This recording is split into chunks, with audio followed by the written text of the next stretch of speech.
Alright guys, magbibigay tayo ng tip para mabilis na paggawa ng block. Okay? So, ganito lang. So, pagkatapos i-redraw, okay, meron tayo yan, no? So, select mo, okay, right-click, drag, faces block. Okay, so ito block na siya. Okay, so burahin na natin yung luma. Okay.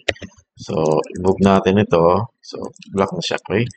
So, pwede natin i-mirror. Ayan. So, ayan. Ganyan lang kadali, guys. Okay? So, ulitin natin. So, ito. Select, right-click, drag, faces block. Okay? Tapos, burahin yung luma. Okay, i-move natin ulit.